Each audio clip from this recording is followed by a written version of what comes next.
오늘 본문은 그 유명한 예수님이 광야에서 마귀에게 시험받는 장면을 기록하고 있습니다. 예수님이 이 마귀에게 시험을 받는 이 장면은 우리도 이 땅을 살아가는 동안에 마귀로부터 시험을 받게 될 거라는 것을 그대로 보여주고 있는 것입니다. 놓쳐서는 안 되는 중요한 사실은 예수님은 마귀의 시험에서 승리하셨다는 사실입니다. 오늘 우리는 이 예수님의 시험 장면을 통해서 우리의 삶에 찾아오는 마귀의 시험은 어떤 것이고 또 그 시험에서 어떻게 승리할 수 있는지를 함께 알아가고 또 배워가기를 원합니다. 오늘은 서론과 그 첫 번째 시험에 대해서만 함께 나누고 또 다음에 그 이후에 두 번째, 세 번째 시험에 대한 이야기를 함께 나누겠습니다. 먼저 우리는 예수님의 시험 장면이 우리에게 가르쳐주는 몇 가지 교훈을 분명하게 알아야 합니다. 첫 번째는 우리가 주님을 따르는 삶을 살아갈 때 반드시 치열한 영적 전쟁이 뒤따른다는 사실입니다. 이것에 대한 분명한 인식과 또 대비가 필요하다는 거예요. 여러분, 알고 준비된 상태에서 전쟁을 치르는 것과 전혀 알지 못하고 무방비 상태에서 전쟁을 갑작스럽게 맞게 되는 것은 하늘과 땅 차이입니다. 일본이 진주만 공습 때 미군이 심각한 피해를 입었습니다. 그 이유는 일본이 공습할 그때 그 시간에 공습할 거라는 것을 꿈에도 생각하지 못하고 아무런 대비가 되어 있지 않았기 때문이었습니다. 첫 공습에 자그마치 2,000명이 넘는 군인이 전사하게 됩니다. 우리가 예수님을 따르는 삶을 살아갈 때 우리는 항상 즐겁지 않을 것이고 때로는 궁핍과 외로움과 좌절과 낙심을 겪게 될 것이고 또 여러 반대에도 부딪히게 될 것입니다. 그러므로 저와 여러분이 시험 올 것을, 마귀의 이런 영적인 공격이 올 것을 늘 알고 있으셔야 하고 깨어 있어야 시험에 대비가 된다는 거예요.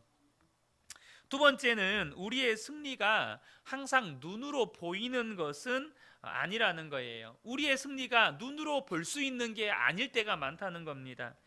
이것이 눈에 보이는 전쟁이라면 승리가 눈에 확실하게 보이기 때문에 사람들에게 자랑할 만도 하고 또 그것을 본 사람들이 우리를 칭찬하고 높이기도 할 거예요. 왜 그렇습니까? 여러분, 자그마치 사람과 싸워서 승리한 게 아니고 마귀와 싸워서 승리한 거잖아요. 근데 이게 눈에 보인다면야 우리도 스스로 자랑스럽게 여길 거고 그걸 본 사람들도 야, 정말 마귀와 싸워 이기다니 대단한 사람이군 이렇게 칭찬하지 않겠어요? 그런데 우리의 승리는 눈에 보이지 않는 영적인 승리일 때가 많습니다. 아니, 거의 대부분 영적 전쟁이니까 당연히 영적인 승리죠. 그러니까 도저히 사랑할 수 없을 것 같은 사람을 사랑하고 용서할 수 없을 것 같은 사람을 용서하고 인내할 수 없는 상황에서 인내하고 절제할 수 없을 것 같은 상황에서 절제하고 기뻐할 수 없을 것 같은 상황에서 기뻐하고 감사할 수 없는 상황에서 감사하고. 여러분, 사실 이런 건 잘 눈에 보이는 게 아니에요. 나만 아는 거지 다른 사람들이 저 사람이 사랑할 수 없는 사람을 사랑하게 됐네, 저 사람이 용서할 수 없는 사람을 용서하게 됐네, 우리 눈에 보이는 게 아니거든요. 그래서 우리의 승리를 누군가 열렬히 환호해주고 기뻐해주지 않을 때도 있고 심지어 우리의 승리를 어리석다고 비웃고 조롱하는 사람들도 있을 수 있습니다. 그러나 여러분, 기억하십시오. 우리와 함께 계신 주님께서 우리의 승리를 누구보다도 기뻐하시고 또 천사들 앞에서 자랑스러워한다는 사실입니다. 여러분이 오늘 도저히 용서할 수 없는 사람을 용서하게 됐다면 그게 예수님의 자랑이 되는 거예요. 도저히 기뻐할 수 없는 상황에서 기뻐하게 되었다면 그건 예수님의 자랑입니다. 도저히 감사할 수 없는 상황에서 감사하게 되었어요. 그게 예수님의 자랑이 되는 것입니다. 세 번째로, 마귀의 시험을 내 힘으로 이기려고 해서는 안 된다는 것입니다. 마귀의 시험을 이기려면 오직 하나님만 의지하셔야 합니다.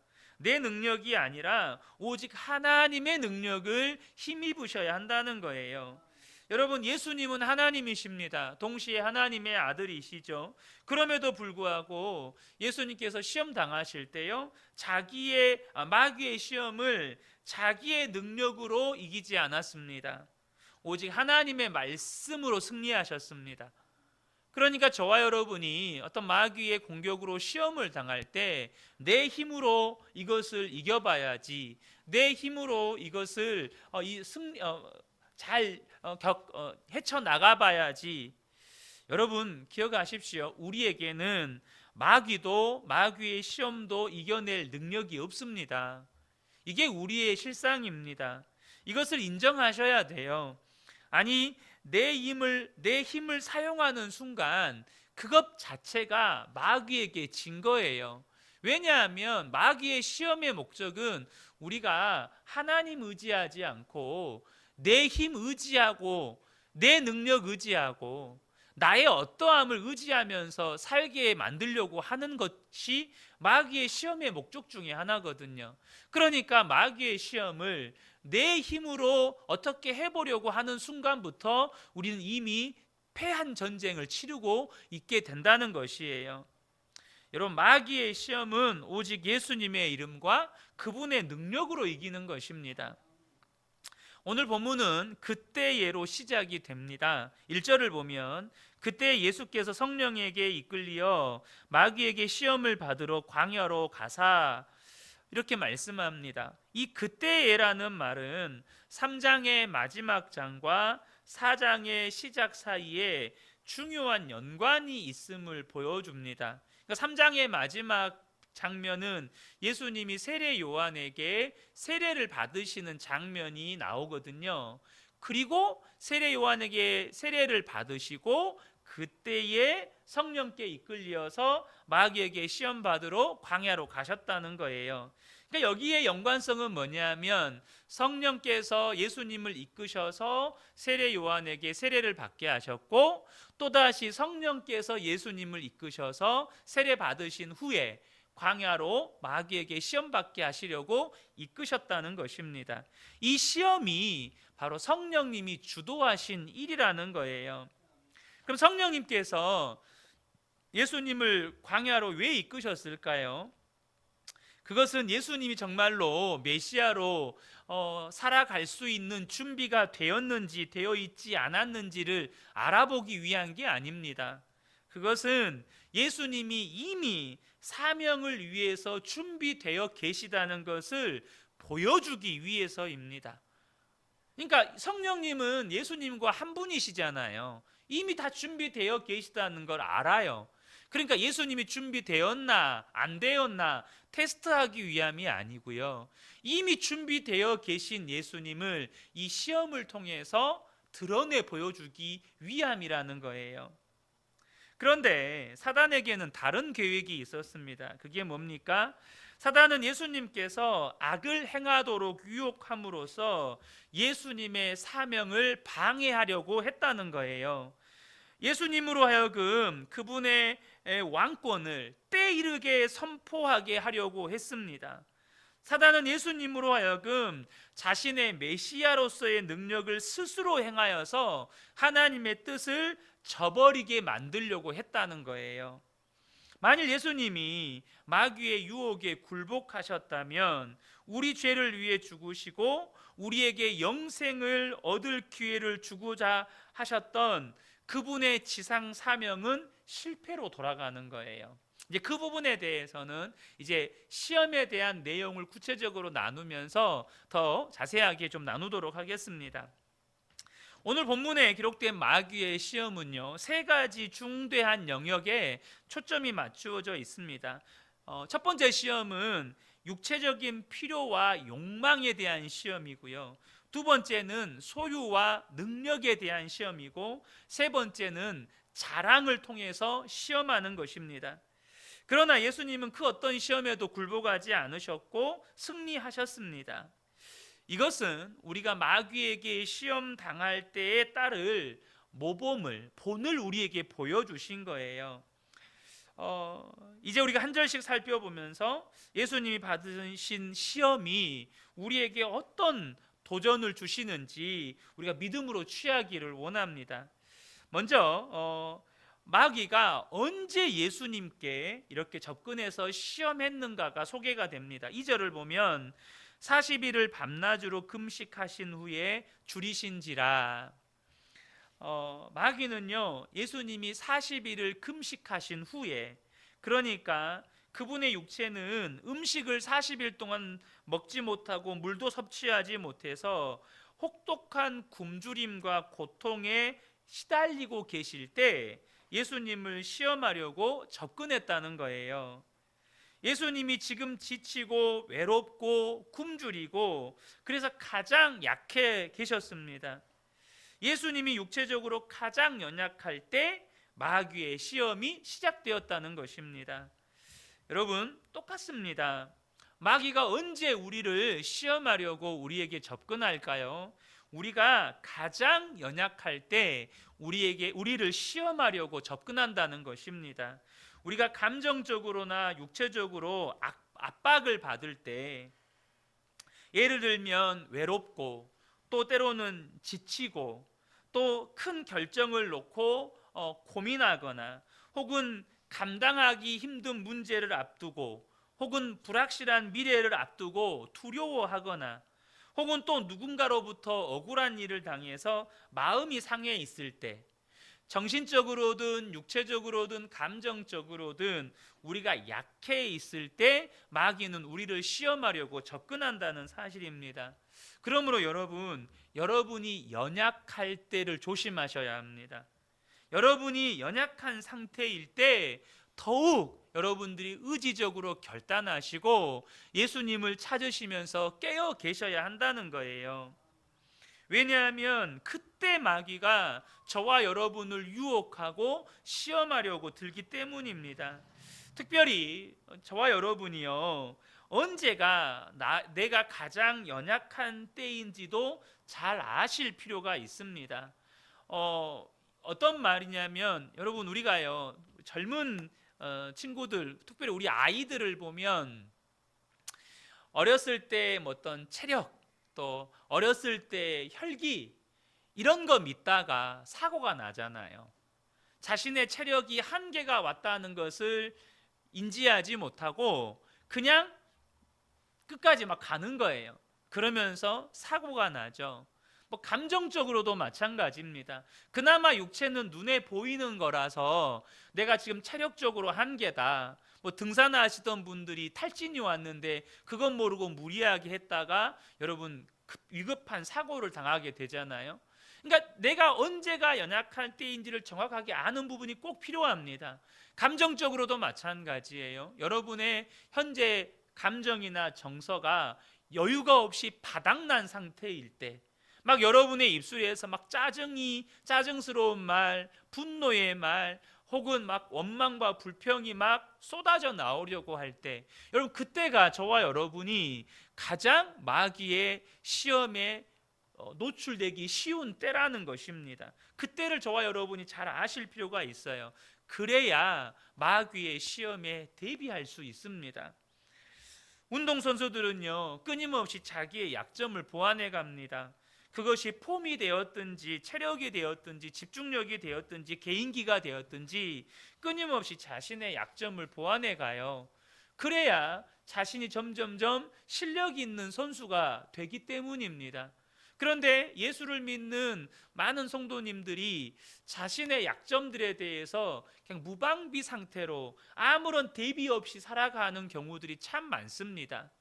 물론 사도 바울은 내가 연약한 그때에 곧 강함이다, 그리스도의 능력이 내가 연약한 그때에 온전하게 되었다라고 고백하는데, 거기에는 단서가 있어요. 전제 조건이 있습니다. 무엇입니까? 자기의 연약함을 알고 하나님만 의지했다는 사실입니다.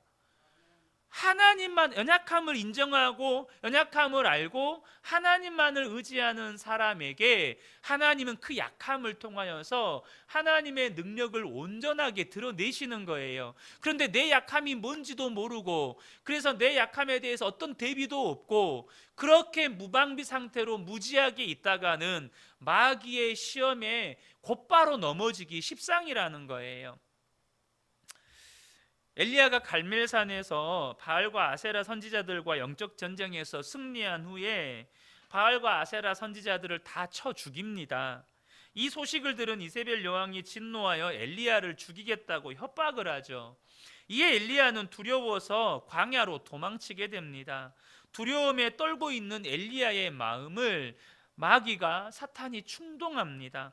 열왕기상 19장 4절을 보면 자기 자신은 광야로 들어가 하룻길쯤 가서 한 로뎀나무 아래에 앉아서 자기가 죽기를 원하여 이르되 여호와여 넉넉하오니 지금 내 생명을 거두시옵소서. 나는 내 조상들보다 낫지 못하나이다. 여러분, 여기에 마귀가 엘리야의 마음을 충동했다 이런 구절은 없습니다. 그런데 여러분, 분별하실 수 있으셔야 합니다. 죽기를 원하는 마음, 그거는 마귀가 주는 마음입니다. 죽기 원하는 마음은 마귀가 주는 마음이에요. 우리 주님은 살리시는 분이십니다. 성령은 살리시는 영이세요. 우리가 죽기를 원하는 마음 절대 주시지 않습니다. 엘리야가 이세벨의 협박에 두려움에 사로잡히기도 했지만 또 한편으로는 갈멜산 전투에서 그런 놀라운 승리를 경험하고 또 그 바알과 아세라 이 제사장들을 다 쳐 죽였으면 뭔가 이스라엘 안에 영적인 대각성이 일어나든가 뭔가 변화가 일어나야 되지 않겠습니까? 그런데 아무 일도 일어나지 않는 거예요. 도리어 자기는 엄청난 위기에 처하게 되고 도망자 신세가 되어버렸습니다. 그러니 두려움과 더불어서 엄청난 낙심이 찾아오는 겁니다. 죽기를 구하는 마음이 단지 두려움에 휩싸여서만이 아니라 그런 놀라운 승리를 경험하고도 그가 얼마나 기대했겠어요. 이제 이스라엘 백성들이 다 하나님께로 돌아오겠구나. 근데 또 어떤 변화가 없는 거예요. 오히려 그로 인해 더 큰 위기만 당하는 거죠. 그러니 너무나도 큰 낙심이 찾아오고 그 엘리야의 마음이 연약해져 있을 때 사탄이 그의 마음에 틈타서 죽기를 원하는 마음을 심어주는 것입니다. 여러분, 우리의 마음이 연약해졌을 때 마귀가 유혹하여서 시험한다는 사실을 아셔야 합니다. 우리가 연약해졌을 때. 그런데 반대로 마귀는 또한 우리가 가장 교만해지기 쉬운 때에도 우리의 강함을 통해서 시험하기를 좋아합니다. 다윗이, 그 믿음 좋은 다윗이요, 사탄의 시험에 크게 넘어진 적이 몇 번 있었습니다. 여러분 생각나는 장면들이 있으시죠? 그 중에 한 번이 요압 장군과 지도자들에게 인구 조사를 하여서 동원할 수 있는 군대가 얼마나 되는지를 알아보라고 명령했을 때였습니다. 그런데 성경은 이 사건에 대해서는 명확하게 사단이 충동했다고 기록해 놓고 있어요. 역대상 21장 1절과 2절을 보면 사탄이 일어나 이스라엘을 대적하고 다윗을 충동하여 이스라엘을 계수하게 하니라. 다윗이 요압과 백성의 지도자들에게 이르되 너희는 가서 브엘세바에서부터 단까지 이스라엘을 계수하고 돌아와 내게 보고하여 그 수요를 알게 하라. 지금 사단이 다윗의 마음을 충동하여서 지금 인구 조사를 명령하게 한 것입니다. 단순히 국민이 몇 명인지 알고 싶은 게 아니라 전쟁에서 동원할 수 있는 군대의 숫자를 파악하기 위해서 명령한 거였어요. 근데 이때가 언제인지가 참 묘합니다. 이때가 언제냐면 이 역대상 그 앞에를 보면 다윗이 계속해서 전쟁에서 승리하고 있었을 때였습니다. 다윗이 계속해서 전쟁에서 승리하고 있을 때, 그러니까 계속해서 전쟁에서 승리하니까 다윗의 마음에 우쭐한 마음, 교만한 마음이 생기는 거예요. 그 마음을 사탄이 틈타서 그들의 승리가 그들이 가진 군대의 힘에서 나왔다고 착각하게 만드는 것입니다. 그래서 다윗의 마음에 자기들이 가진 군대의 힘을 정확하게 알고 싶은 마음, 그래서 더 이상 하나님을 의지하지 않고 군대를 의지하고자 하는 마음을 심어준 거예요. 그러니까 마귀는요, 우리의 약함도 틈타고 우리의 강함도 틈탄다는 거예요. 무슨 말입니까? 마귀는요, 어찌하든지 우리를 시험해서 넘어뜨리려 하는 자라는 사실입니다. 그래서 베드로 사도가 강력하게 권하는 것이 있습니다. 베드로전서 5장 8절에 근신하라 깨어라 너희 대적 마귀가 우는 사자같이 두루다니며 삼킬 자를 찾나니 라고 말씀하는 거예요. 우리의 약함도 틈타고 우리의 강함도 마귀는 얼마든지 틈타서 우리를 시험하여 넘어지게 하려고 한다는 것입니다. 그러므로 저와 여러분이 항상 근신하고 깨어 계셔야 합니다. 눈을 떠서 하루를 시작할 때 여러분 절대 아무 생각 없이 그냥 아침에 눈 떴을 때 생각나는 대로 혹은 감정의 흐름대로 시작하시면 안 돼요. 그냥 습관대로 아침에 항상 눈 뜨면 그래 양치해야지, 뭐 세수해야지, 화장실 가서 변 봐야지, 여러분 이렇게 시작하시면 안 됩니다. 여러분 반드시 기도로 시작하세요. 마귀는 어떤 때든지 우리에게 틈타는 존재입니다. 그러므로 여러분 아침에 눈 뜨셨으면 반드시 기도로 시작하시기 바랍니다. 절대 여러분 그냥 감정의 흐름대로 혹은 육신의 습관대로 시작하시지 마시라는 겁니다. 가장 좋은 건 여러분들이 새벽 예배에 나와서 함께 말씀 듣고 기도하는 거예요. 교회가 멀어서 그게 안 된다면 여러분 우리 같이 작은 교회에도 실시간 온라인 방송 있잖아요. 그 시간에 깨워서 여러분 하나님 앞에 머무는 시간을 꼭 가지셔야 한다는 겁니다. 하루를 기도로 시작하고 말씀 앞에 서십시오. 말씀을 펴고 말씀을 읽고 말씀을 묵상하고 그 말씀을 내게 주신 그 말씀을 붙잡고 기도하셔서 우리의 삶의 중심에 성경 말씀, 성경의 진리가 있게 하셔야 한다는 거예요. 또한 기도할 때도 그냥 우리가 말씀을 붙잡고 기도하지만 또 한 가지, 마귀의 모든 영적인 공격과 해악으로부터 나를 지켜주시도록 하나님을 의지할 때 저와 여러분이 사단의 공격에 대비할 수 있는 것입니다. 여러분 전쟁 나갈 때 준비 않고 나가는 사람이 어디에 있습니까? 우리 흔히 하는 말이잖아요. 우리가 학창시절 때 시험 기간인데 공부 안 한 친구들 전쟁 나가는데 총과 총알 안 챙겼다고 막 그런 말 듣잖아요. 근데 여러분 진짜 우리의 삶은 영적 전쟁의 현장입니다. 매일매일이 영적 전쟁의 한 복판이에요. 그런데 우리가 무장을 안 해요.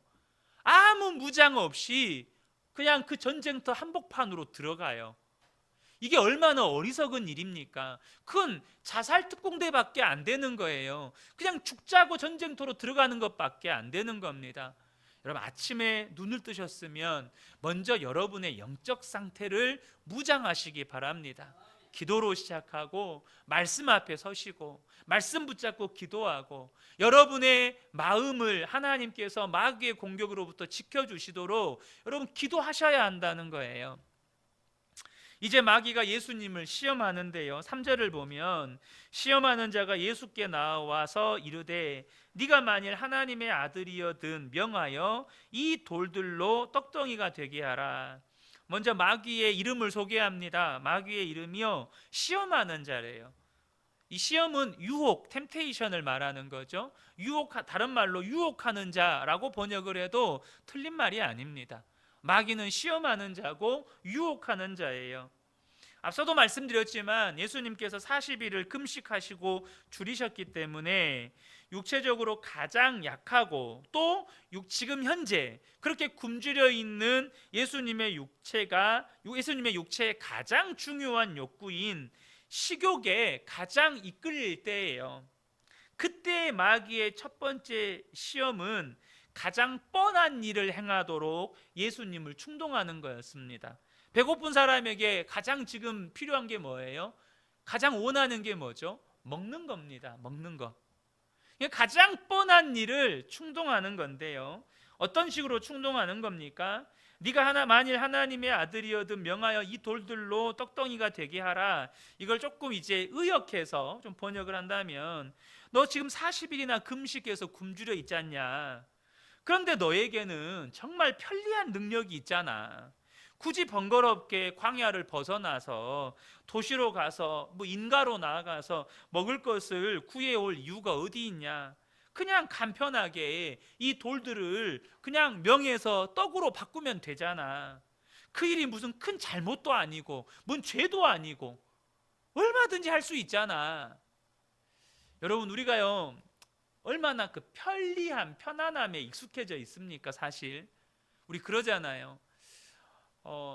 절대 애들 앞에서 이런 이야기 하면 안 되는데 우리들끼리만 있으니까 하는 이야기입니다. 여러분, 저희들이 어렸을 때 학교 몇 킬로도 이렇게 걸어 다니는 게 일상이었잖아요. 근데 요즘 아이들은 버스도 불편해합니다. 자가용으로 모셔다 드려야 돼요. 우리 아이들이 그래요. 편안함에 익숙해져 있는 거죠.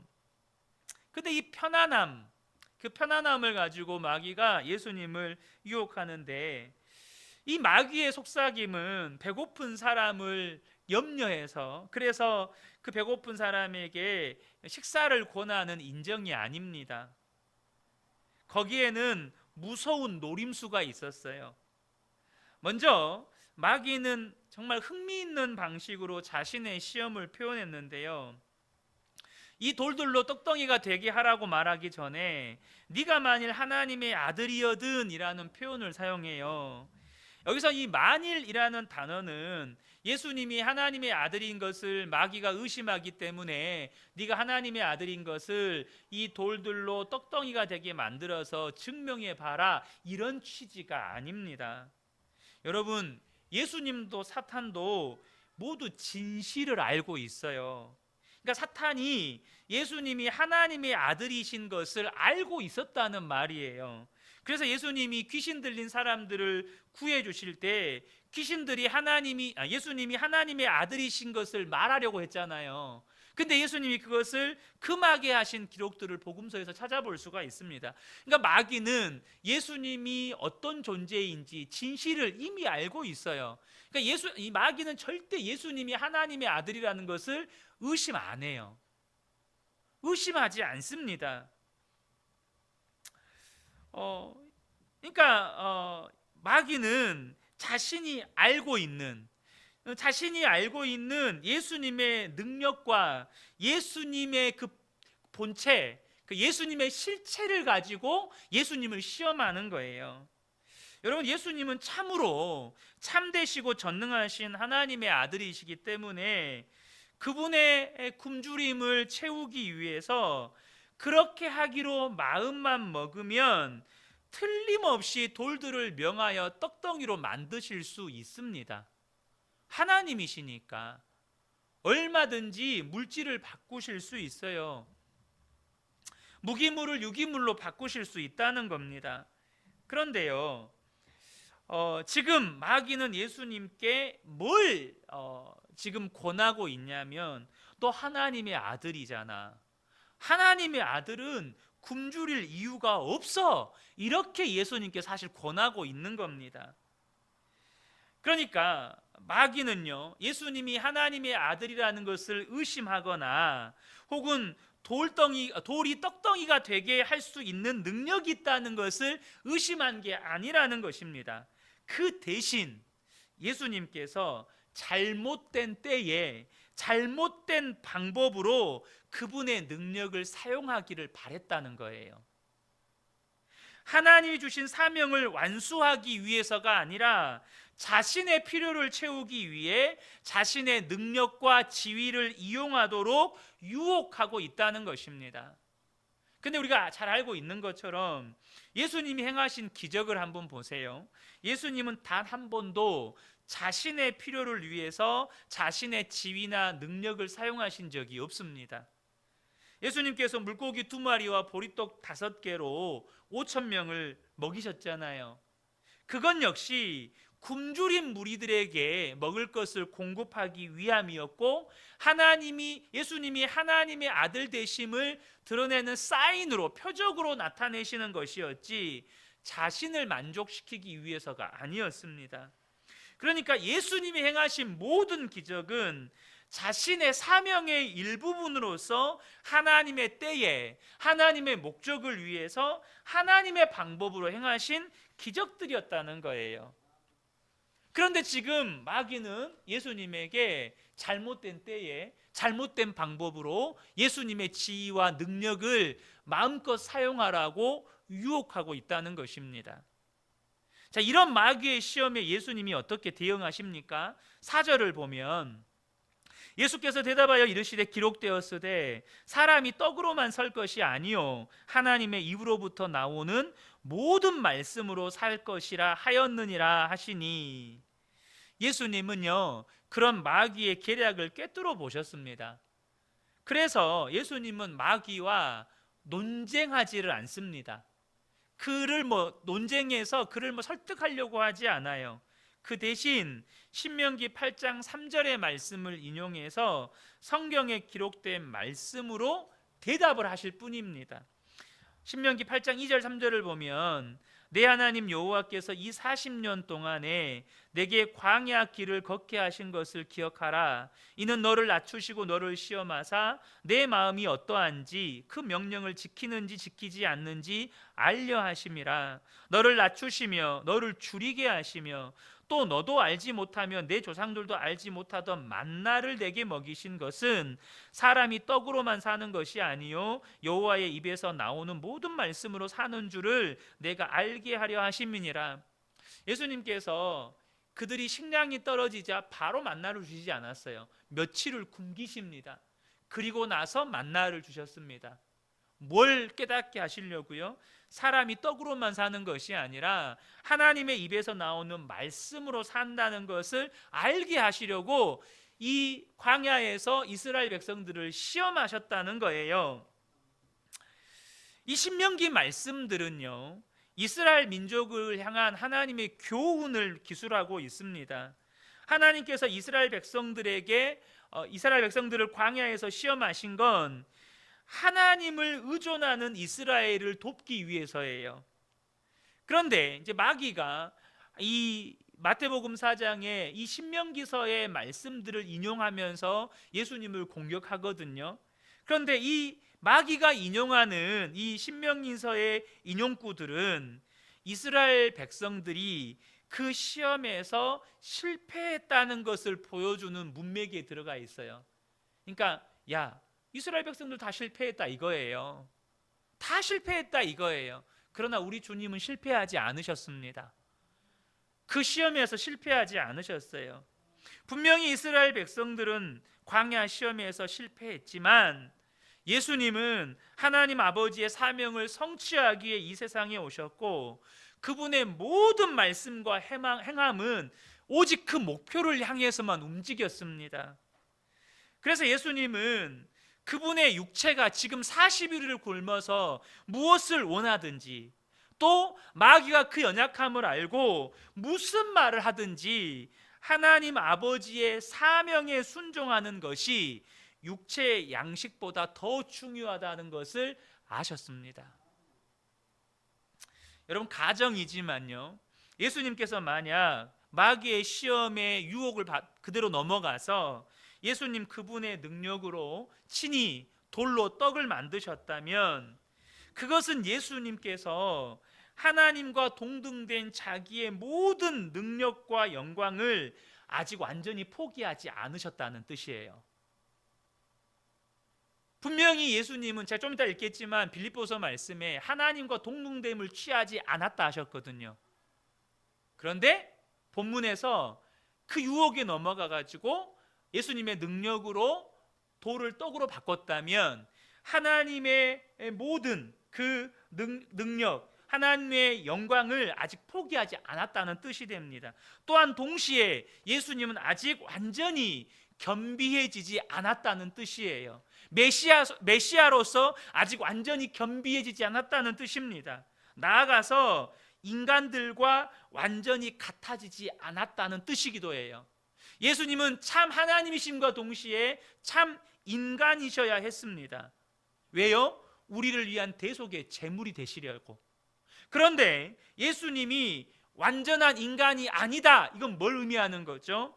그분은 우리를 위한 대속의 제물이 될 수 없다라는 뜻이 되는 것입니다. 그 시험 하나에 하나님 아버지께서 예수 그리스도를 통해서 우리를 구원하시려고 하였던 모든 계획이 그 시험 하나에 넘어감으로 인해서 다 무너지는 거예요. 그러나 예수님은 이 마귀의 계략을 꿰뚫고 계셨기 때문에, 왜요? 예수님은 하나님이시잖아요. 마귀는 피조물이잖아요. 피조물의 생각을 예수님은 다 알고 계시는 거예요. 예수님은 마귀의 유혹을 거부하심으로 하나님의 뜻과 계획을 이루는데 한해서만 자신의 능력을 사용할 것이고, 매일의 육체의 필요에 대해서는 자신의 기적적인 능력이 아니라 인간들과 동일하게 하나님만을 의지할 것을 보여주시는 거예요. 그러니까 예수님에게 있는 신적인 능력은 다 어디에만 쓰는 거예요? 하나님 주신 사명을 이루는 데만, 하나님의 뜻을 이루는 데만. 그러나 인간으로 살아가는 데는 철저하게 오직 하나님만 의지하며 사시는 거예요. 그래서 예수님 당신이 마귀를 대적한 말씀대로 예수님은 떡으로만 살지 않으셨습니다. 무슨 말이죠? 예수님은 자기에게 맡겨주신 사명에 온전히 헌신하시면서 하나님의 입에서 나오는 그 모든 말씀으로 살고 섬기셨어요. 그러니까 지금 마태는 우리가 예수님의 본을 쫓아서 하나님만 의지하며 살아야 한다는 것을 이 시험을 통해서 보여주고 있는 겁니다.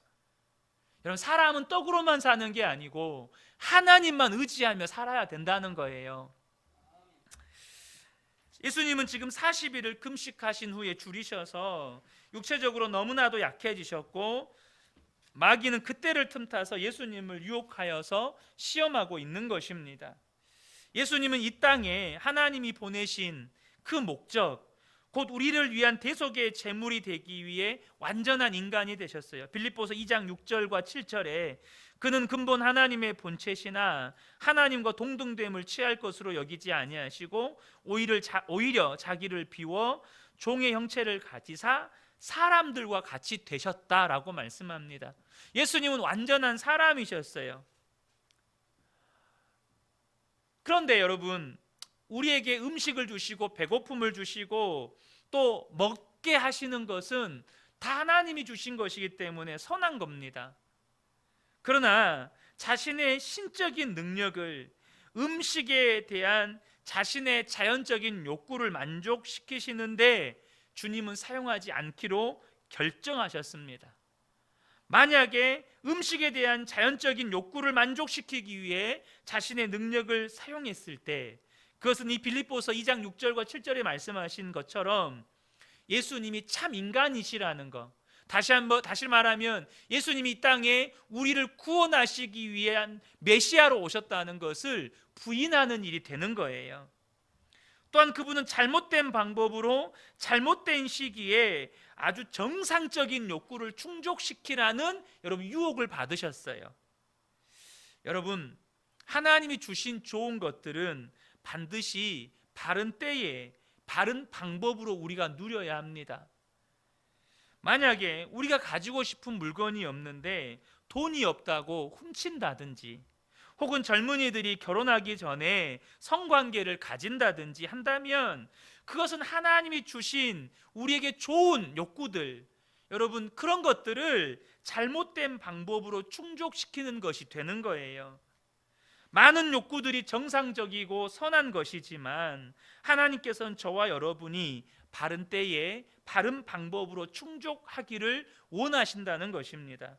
그러므로 저와 여러분이 온전한 그리스도인으로서 이 땅에 살아가기 위해서 반드시 오늘 이 마태복음 4장에서 예수님을 통해서 배워야 하는 것은 양식이 아니라 하나님만 의지하며 사는 것, 그리고 또 하나, 하나님이 우리에게 주신 그 좋은 욕구들을 바른 때에 바른 방법으로 충족하는 것을 분별하는 것, 이것을 배우셔야 한다는 것입니다. 그래야 우리가 이 땅을 살아가는 동안에 예수님처럼 하나님이 부르신 사명을 완수할 수 있게 되는 것입니다.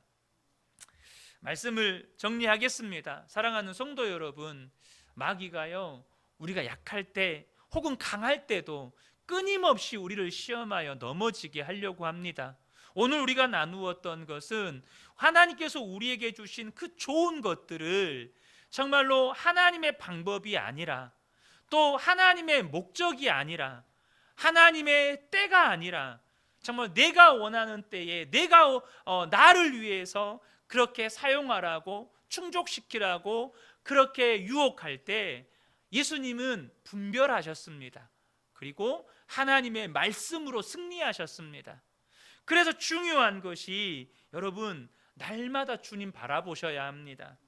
예수님을 날마다 의식하셔야 돼요. 이런 상황에서 예수님은 어떻게 하실까?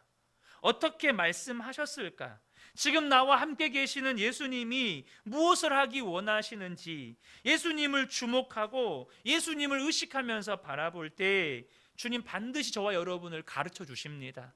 분별하게 하시고 반드시 마귀의 시험을 넉넉하게 이기게 하십니다.